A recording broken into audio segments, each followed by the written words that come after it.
with all this video thing, short form, long form, middle form, I believe, and also with this rising of the chat GPT, one of the questions that comes to my mind is there's space for the written word. It's this important by these days.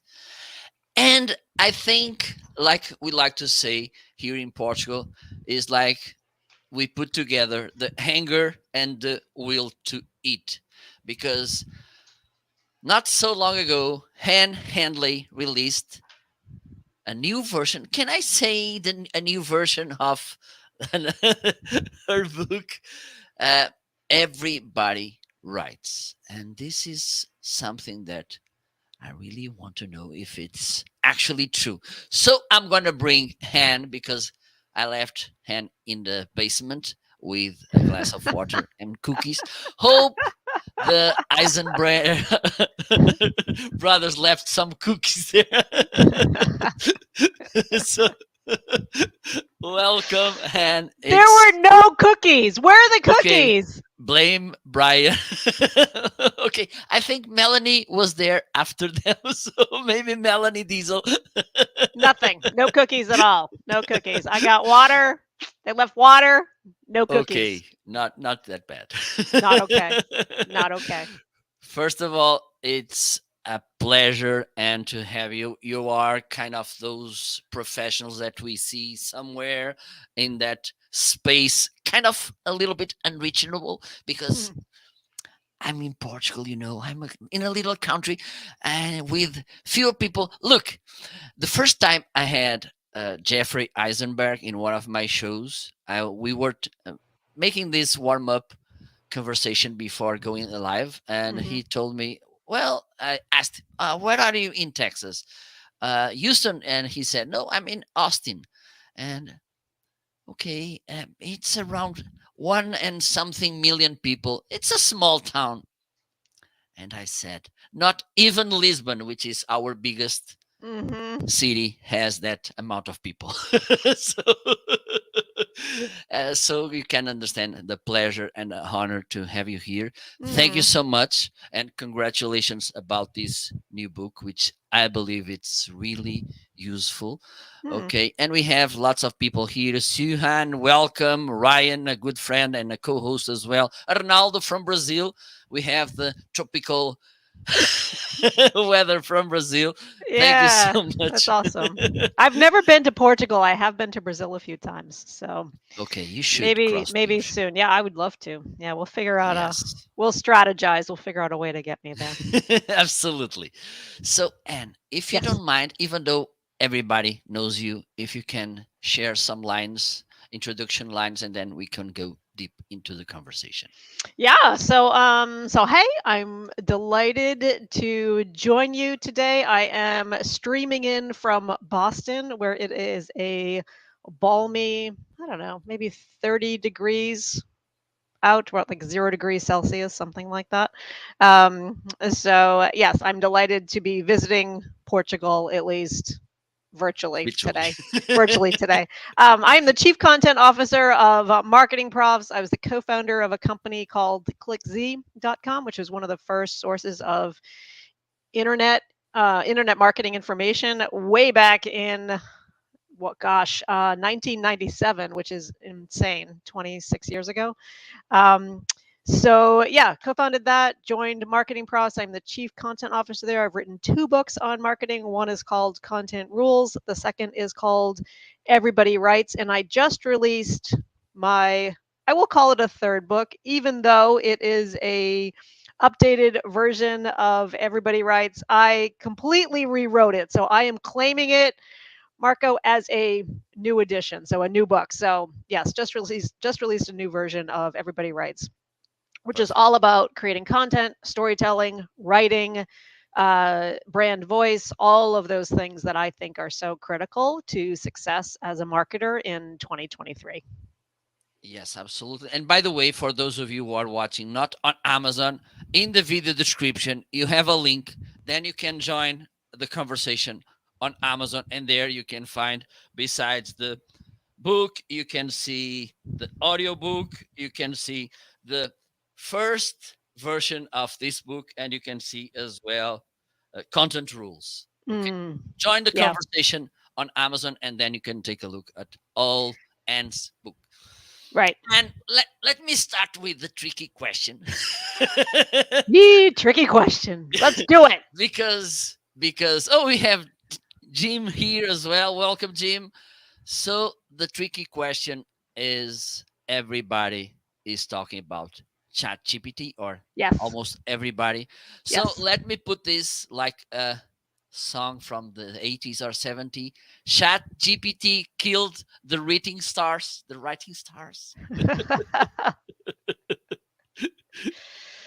Yeah, I mean, first of all, no, that's not gonna happen. I don't think we're ever gonna see a headline like that. Like, look, here's the thing. I talk about AI tools and platforms, writing tools and platforms that are based on artificial intelligence, generative AI in the second edition of the book.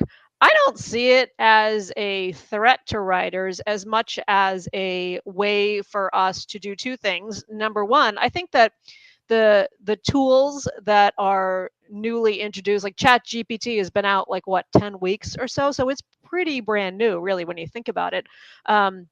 I think the iteration that we're going to see of marketing AI platforms, of writing AI platforms and tools, is going to be a good thing for writers. And the reason why I think that is because these tools right now are not not so great at generating writing that you should ultimately publish. Instead, I think they're really good for research. They're good for refining some writing or content that we may be producing. I think they are tools that we can use to make ourselves better and more productive writers, and not necessarily tools that we should use to replace writing wholesale. So that's the first reason why I think it's a good thing. The second thing is that in a world where generative AI or tools and platforms like ChatGPT or any of the other ones that are out there are able to produce content or able to create or help us create content, I think it means that writers, that brands need to think about how we're creating content, right? In other words, I think we need to think about the voice that we use, the brand of voice that we are infusing our content with, because we don't want our content out there sounding like it was spit out of a AI tool. Like, do we really? I don't think we do. Instead, we want it to feel like it could only come from us. And what that means is that we have to think about not only how do we write, but how do we infuse everything we do with our own personality, with our own voice, so that it could only come from us. So I see the rise of robots in writing, as of AI tools, as an opportunity for us to think a little bit more deeply about the words and the narratives that we're putting out there, the stories that we're telling, and how we're telling them. Absolutely, absolutely. I think they are a good starting point, and for those of us who are having that terrible problem of the blank sheet in front Yeah. of us, terrifying, Chat GPT could be a nice push. Yeah, yeah. Like, here's an example. Like, I was talking to a friend the other day who told me that she wants to write a book. She wants to write a book. It's not related to marketing, but it's it's a book that she wants to pitch to a publisher. And she thought, I just have no idea how to start a book proposal. So she asked the robot to help her. How do I actually create a book proposal? And the robot gave her like a rough outline. Now, here are some things that are in a proposal. And that gave her a starting point, right? So it's a place to start. It gave her a foothold. That doesn't mean that she took that proposal and then submitted off to a publisher. I mean, that would just be ridiculous. But at least it gave her some scaffolding on which to hang her own words and thoughts and ideas, and to infuse it with her own voice, and to try to, get a publisher interested in what she's creating. So I think that is a better way to frame AI tools than it is to think, oh, we don't need writers anymore. It's just going to be like that these tools are going to do all the writing for us. I don't think that that's going to be the case. Absolutely, absolutely. And second tricky question.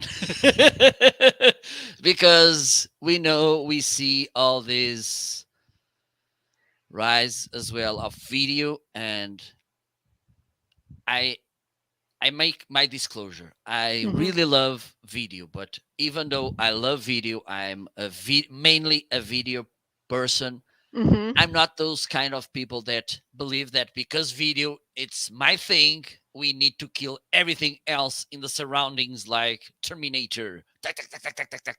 Yeah. So, which message do you have to those people that believes that because there's video, there's no need to write, for instance? Oh, yes, yes, yes. First of all, I just want to say, hey, Sue Ann, it's so nice to see you. And I 100% agree with, I just figured out, by the way, that I could read the comments on the side. So that's how sophisticated I am with this platform. So hi, Sue Ann, it's nice to see you. And hey, Ryan, it's nice to meet you too. I don't know if we've ever met before. Um, sorry, I just forgot the question. Oh, video and writing. Sorry, I got distracted by things. Um, Yeah, I mean, look it. Here's the deal. Like a live video like this is a little bit of a like it's in the moment. Like there's no necessarily text being that you need to create just to go with this live video. But if you were to put this live video, say, on a landing page, if you were to create any other content from this conversation that we're having today, maybe something that you want to post on LinkedIn, maybe something that you want to post on your own website, or again a landing page or any of that kind of stuff. You will there are words and there are writing that are part of that process. So I don't see video and text as like it's not a binary choice. It's not one or the other. I mean, they're Absolutely. stronger when they go together. Outside of live video, like if I'm thinking about creating a video to promote anything, to have a conversation with my own audience, I mean, I don't know about you, but I always start with a script. Now that may not be a completely fleshed out script, but it does start with some talking points, and all the same principles that you apply to creating an engaging video, I think apply to creating engaging text or blog posts or a white paper, which in my mind it starts with you like you did it at the very beginning of this conversation today so beautifully. You started with an immediate hook, like it got people interested. You said we're gonna dive right in with some contentious issues, like you said that right at the beginning. And I think that's the exact same philosophy that we want to apply toward anything that we write. And so again, I don't see it as a binary thing. I think it's a skill in engaging an audience, in affecting change and inspiring them, in getting them to read or watch or listen. Like it's all the same continuum. Absolutely. And I really want to write more because I also like you do the same thing. Well, I'm not saying that I'm as good as you, Hmm. but the thing is, I like to play around with words. I think Mm, this is one of the most amazing things, and it's pretty different that, for instance, the say said word. Because I don't know about you, but let's make a little bit. Let's go a little bit out of this marketing world and let's go to the, for instance, novels. uh-huh. And there's it's usual, for instance, when we read the book and watch the movie, the book was way better because because when we read, we are activating different uh, parts of the brain. And I believe that's one of the good reasons why writing stills a thing. Hmm. And yes, Yes. I was just thinking about that. I was trying to think of if there was a situation where I thought the movie was better than the book. I'd have to think about that for a second. I've never read the book, but I have heard that. What is that movie? Ready Player One. Did you ever see that? Did you ever see mm, that movie? the thing is, here usually we translate the Oh, title. And that's the true. thing is, 50% of the times they are not like word by word. It's Okay. kind of, I think they kind of throw something to the air. Let's see what falls on the table. Yeah, There you yeah. go. We have a title. All right. Well, then never mind. But I have heard that at least that the movie Ready Player One is better than the book. But I don't know if that's true or not. So basically, I mean, I read it on the internet, so it must be true now that I think of it. So there we go. Because everything you read on the internet is true, right? No. Um, so yeah, I mean, I think Ryan is absolutely right here. He says that it allows for more imagination, and I think it's more of a participatory sport reading than it is sitting back and watching a film or watching a movie, because it's visceral, right? It's right there in front of you. Whereas when you're reading something, it requires your imagination to fire, and you may have a completely different interpretation of a text or a novel that I read, when you read it, right? So I think I love that about reading. But that said, like I mean, I love movies, I love TV, I love just any kind of of entertainment. Um, so yeah, I think that is absolutely true. The other thing though is, like, part of the reason why I wrote the second edition of the book is I just wanted to pick up something that you said a second ago, Marco, about how you want to write more, and I want people to not only write more, but I want them to feel more inspired and more capable in writing, because I love that feeling of having written, right? I love being proud of something that I've produced, and whether it's a actual book, or whether it's an email newsletter or a post on LinkedIn. And so I want people to sort of share in that same joy and feel that same kind of satisfaction after writing something. And I think you get that same satisfaction after creating anything, but I think there is something special about creating a piece of writing and feeling like that, that yeah, that was as good as it gets with what I had in front of me, the resources, the time constraints of all of it. But I do think there is something special about creating a piece of writing that you love. I also think there's something special about books. I think it plants a flag in the ground for so many of us as not only subject matter experts and professionals, but for any of us. It's truly the thing that we can do that will allow people around us to sort of see who we are. Absolutely. For instance, I never celebrate the fact, oh, I made a video. Woohoo!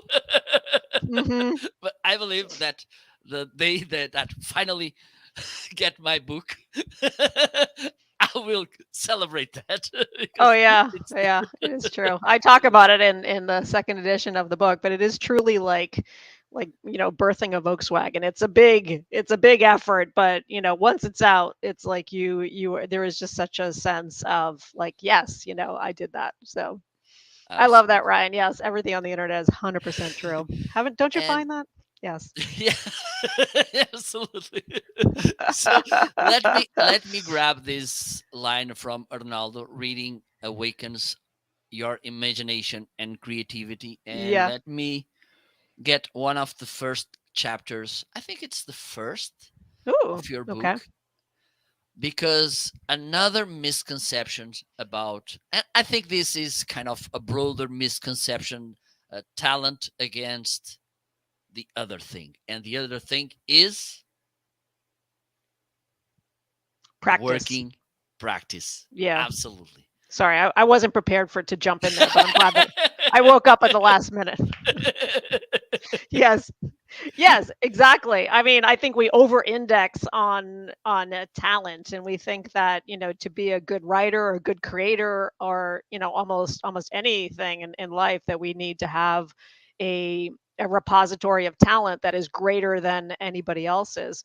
And I think that talent can play into it, but what is talent really? It's having a sense of like you want to work on something. It's a sense of willingness to keep trying day in and day out, even when it feels like like a slog, like you're something you don't want to do. And I think practicing writing is just like going to the gym. It's like, how do you don't just sign up for a gym membership and then expect that you're going to get like super buff and you're going to be like super fit. It just doesn't work that way, right? You've got to show up, you've got to do the reps, you've got to put in the work.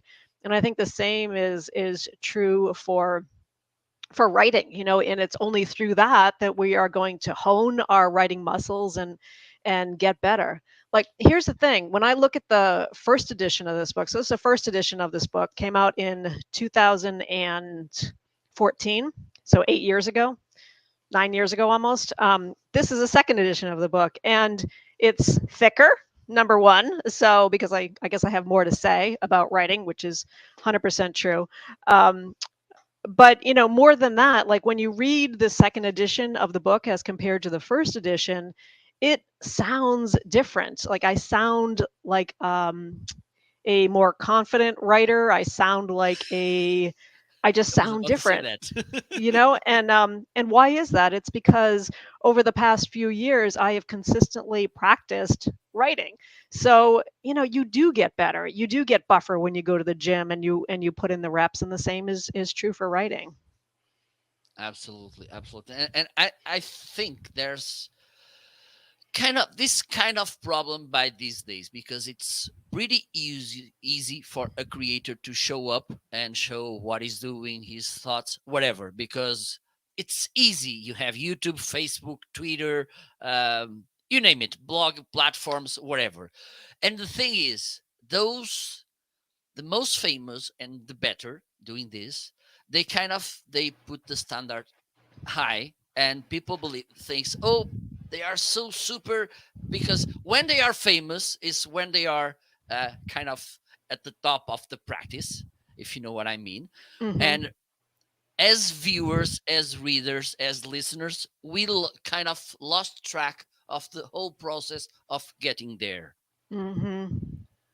So I believe, and this is something that I do because, for instance, I started live streaming back to 2015. So I'm a kind of a veteran doing this. And one Oh, of the wow. things I Yeah. like to say is this is not how I started, because I believe this is important in every fields. Because, okay, maybe you just met me now and maybe you think, oh, he's not that bad. But the thing is, I have maybe thousands of hours doing this. And I Yes. believe, or do you believe that with writing, it's the same?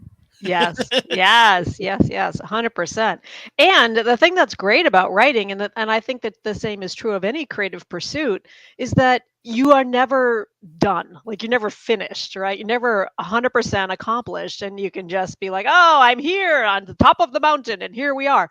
It doesn't work that way. Instead, it's very much a process of continually improving, always getting better, and that's what I love about almost any creative pursuit, but particularly writing, because that's what I'm passionate about, and that's where I put all my practice in. That's where I do the reps. um, and so yes, I think inherent on that though is that you've got to, like, what I love about what you just said about you started live streaming in 2015. You were doing it in public, like you were doing it out loud, is the way that I would put it, right? If you were just live streaming in your basement with like no audience, and like you didn't let it go live and you were Well, just it was practicing down almost like that. it.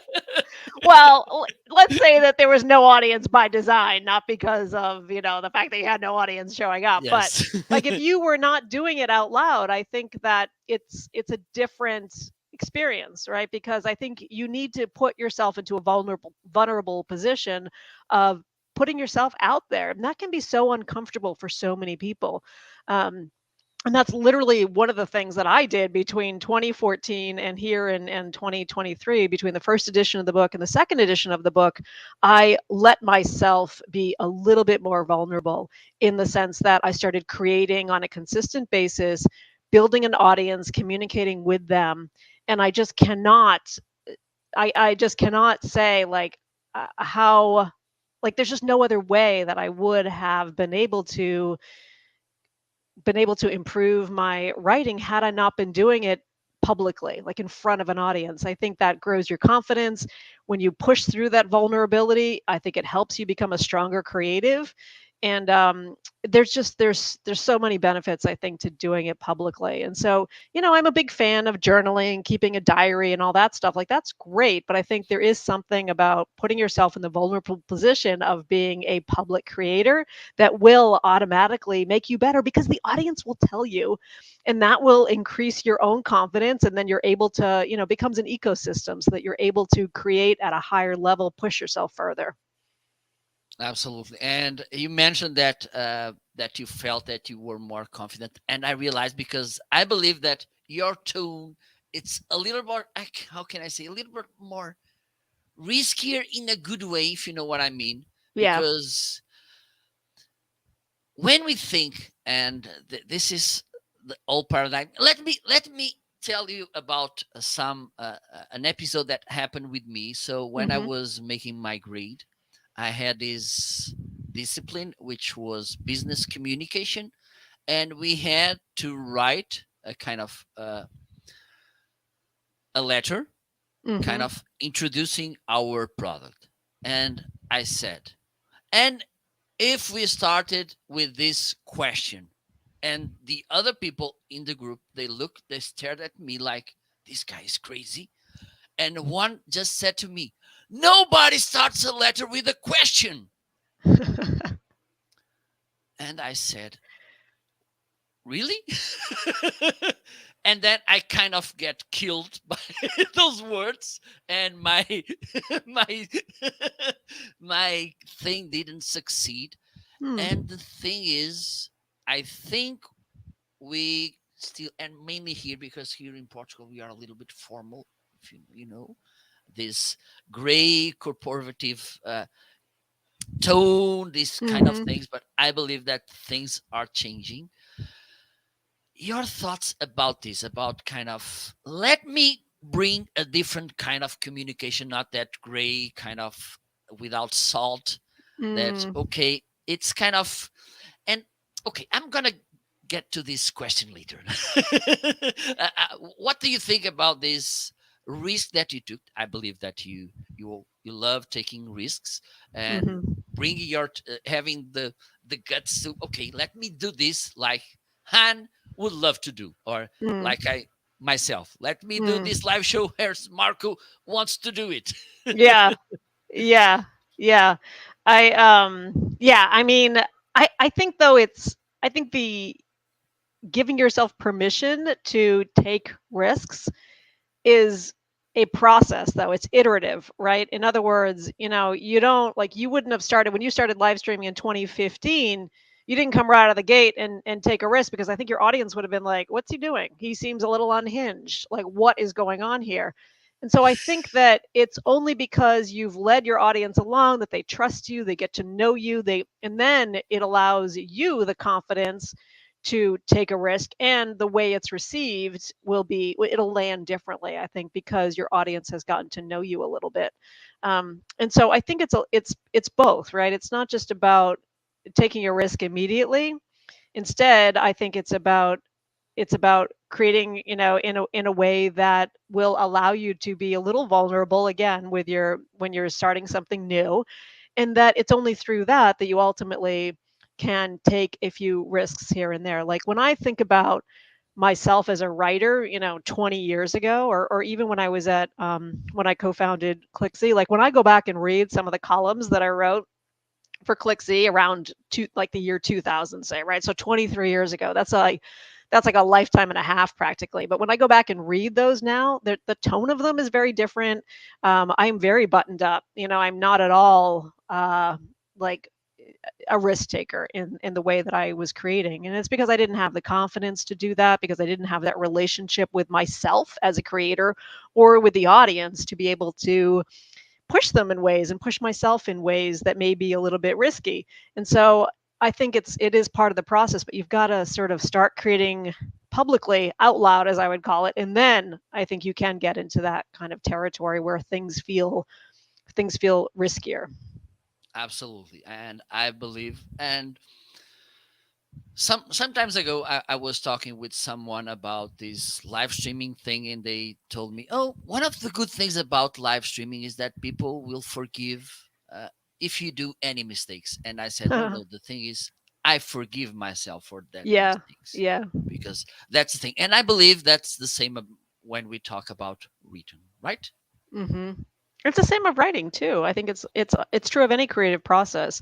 When I publish my email newsletter every other weekend, there's always a moment, and that's true of the last edition of my book too. Like, there's always a moment where I just sort of say, okay, I need to, forgive myself for any mistakes or anything that could have been a little bit better. I did the best I could with the resources I had, with the time constraints that I had, and now I need to forgive myself and move on and pledge to do better next time. And so I think inherent in the creative process is that you do have to have a little moment with yourself, right? A little moment of forgiveness in which you say, all right, that was the best that I could do, and now we're going to move on. I actually think that is like, it sounds like a small thing, but I think it's so central to any creative process, is just getting to the point where you recognize that this may not be the best thing that you've ever created, but it is good enough for right now, and you did the best that you possibly could. Having that moment with yourself to kind of check in, I think, is just, for me, it's key to being able to go out there next time. Absolutely, absolutely. And meanwhile, some new people arrived. Welcome, Stephen. Welcome, Brigitte from South Africa. Stephen Hmm. from England. We have a nice, and we have Ilse from Venezuela. So this is Yes, yes, 100% Sue Ann. If you ever want to hit publish, yes. Huge, all caps, space in between. That's how huge. I absolutely. love Sue Ann, by the way. She is just such a good friend and wonderful supporter of my work. So just I want to thank you publicly, Sue Ann, for all that you do. A big shout out to Sue. A huge shout out to Sue Ann. Absolutely. So there's um, a specific chapter that caught my eye Mm, because I'm well, lots of them. Let me be honest, because some they seem that they came out of my head. Maybe mm. you read my mind. I really want to hear what this is now. Because Tell, do this one tell. for me it's pretty important. Okay. Keep it simple but not simplistic. And this Mm, for me it's so important because I really hate when people try to make things to seem simplistic. I mm-hmm. love that whatever that thought, that reading, that whatever that you see. It sounds simple, but you understand that behind that you have so insightful information and it's deep. Mm. Yeah. Tell Yeah. me about this, Anne. I want to Yeah. listen. Yeah, it's so funny that that resonated with you. I love it. It's always interesting too to hear what resonates with readers. So yeah, so thank you for that. Keep it simple but not simplistic is a takeaway, a gem from when I was in journalism school, when I was in college. And my professor at the time, my journalism professor, always used to say that. He used to say, keep it simple, but not simplistic. And essentially, what that means is to try to not overcomplicate something when you write, when you're sharing a story or sharing an idea or reporting on an issue. Like, don't just throw in all this extraneous information. Like, keep it as simple as you possibly can, but don't dumb it down. One of the things that he used to say to pair with that was, assume the reader knows nothing. In other words, make sure that you're giving any relevant information that will inform any piece that you're writing. So assume the reader knows nothing, but don't assume the reader is stupid. And I think about that all the time too. And I think when we assume the reader is stupid, that's when we tend to make things too simplistic, because life is complicated and issues can be complex, and I think it's fine to make our content reflect that, but to untangle the threads to the degree that we can, to make it as simple, lay it out as simply as we can without dumbing it down, because our readers, our viewers, our listeners are not dumb, they're not stupid, but at the same time, it's our job, I think, as creators to untangle some of the complexity of those threads for them and for ourselves as well. Absolutely, absolutely. And this was one of my problems when I Mm, started, was being too complex. mm, Because I was thinking, and this is another mistake that usually some creators, I'm not saying all, because probably some they are smarter than I was, most of them probably. But the thing is, sometimes, and this is I believe that this maybe be caused also because it's, again, it's really easy to share content by these days. So it's also easy for us as consumers, to see everybody sharing content. So one of the things that we may be tempted to do is kind of thinking that we are talking to those experts, uh, Mm, to yeah. impress them. And the Yeah. thing is, probably those experts are not your customer and they won't Mhm. need to buy from you and they already know what you know. So pointless to be talking to them. And Yeah. by the way, you have something that, and this goes, connects because you say, make your customer the hero. Yeah. Yeah, exactly. I'd be curious to hear how that, like when you say that you were too complex at the beginning, how did that actually manifest? Did you tell too much of a backstory? Did you get into the weeds too much? Like how I did that play was out?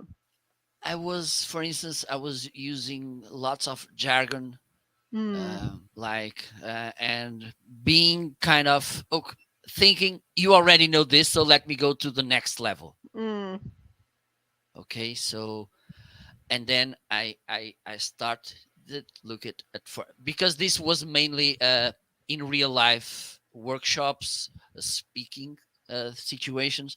mhm. And I at some point I realized, because I got so involved in this and I keep talking and thinking to myself, oh Marco, you're so genius, oh my god, you're so smart. But then I looked at the audience and they were looking at me like, what? Yeah. Yeah. What is he So I, talking about? yes. Maybe this is nice, but I don't understand.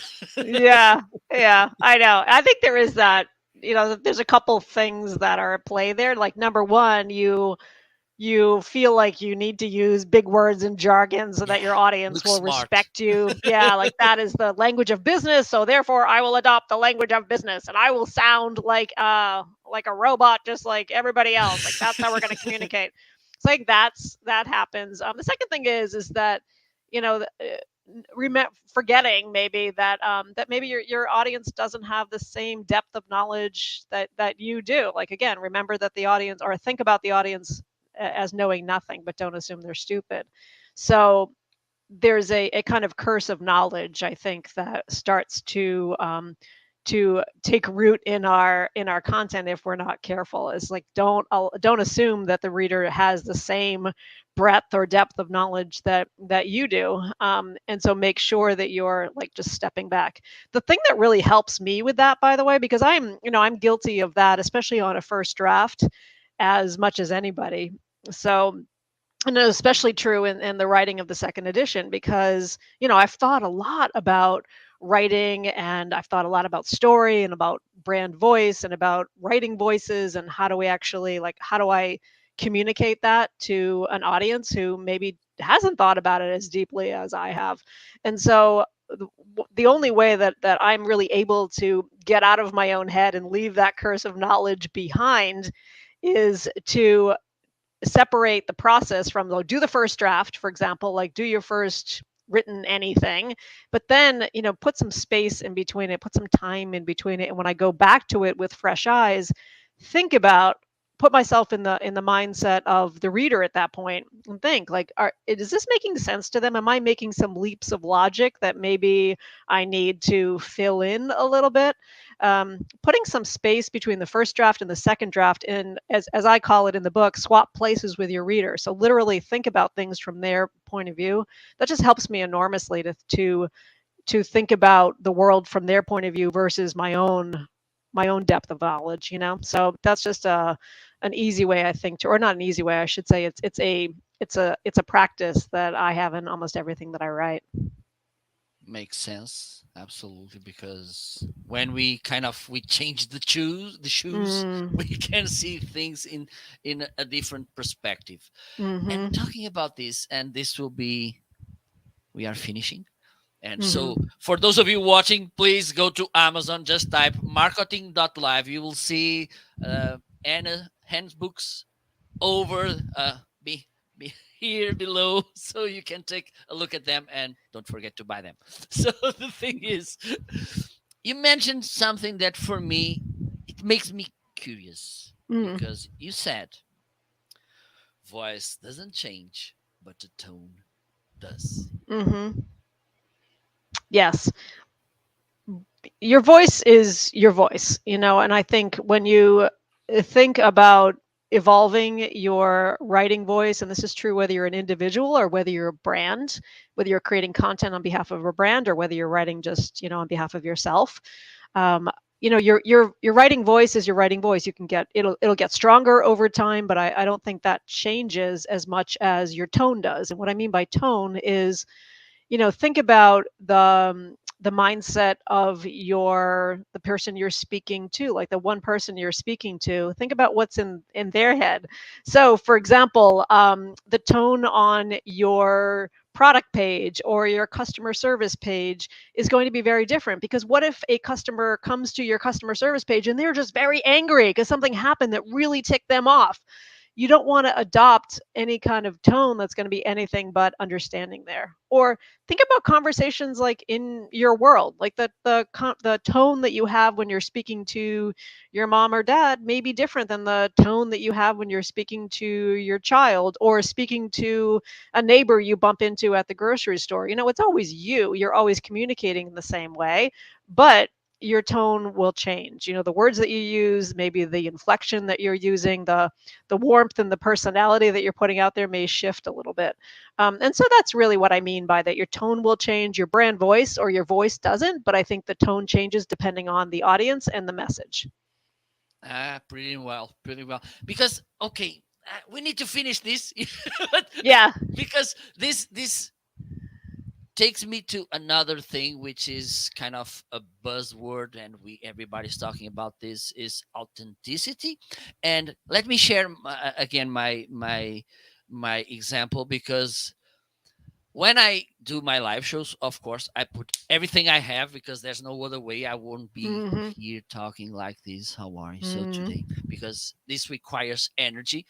And but for instance, there's some times of my life, if not almost all the time, I'm introvert. I like to be on my own things, and so people, when they know me in real life, they say, "Oh, you're so different. Are you pretending that you are someone else Mm-hmm. in front of the camera?" No, it's just a side of me that it's different. So I think this relates to what you mentioned, right? Mm-hmm.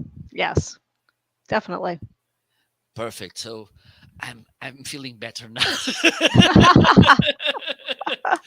And Well, it's so nice to chat with you. Thank you for having me. well, it was a pleasure. Hope soon you will get a new book. Mm. Oh, I don't know about that. This one was rough, so we'll Okay, see. maybe one day we can come up with, because for instance, this content creation topic, it's a thing, and Hmm. I believe there's so many things to talk about them. So, Anne, before saying thank you and goodbye, where can people find you? Oh my goodness. You can go to annhandley.com if you want to sign up for my fortnightly newsletter. It mails every other Sunday. You can find that at annhandley.com/newsletter. And so, yeah, those are the places to keep in touch with me. I'm also the Chief Content Officer of Marketing Profs, so you can reach out via Marketing Profs as well. Well, thank you so much, and it was a Thank pleasure and you. honor. Thank you. It was so Hope nice to to get chat. you back soon. Thank you so much for those of you who were watching. All Suan, Ilse, Brigetti, Stephen, Ryan, and Chris, Arnaldo. Thank you so much. Thank you. And Joanna, by the way. Thank you so much. I will be back tomorrow. So, Ooh, tomorrow. yes, I do this all day. Wow, Thank you so much. fantastic. All right, Enjoy thanks so the much, rest of the day. friends. So Bye nice to chat. bye. Bye Okay, bye. bye.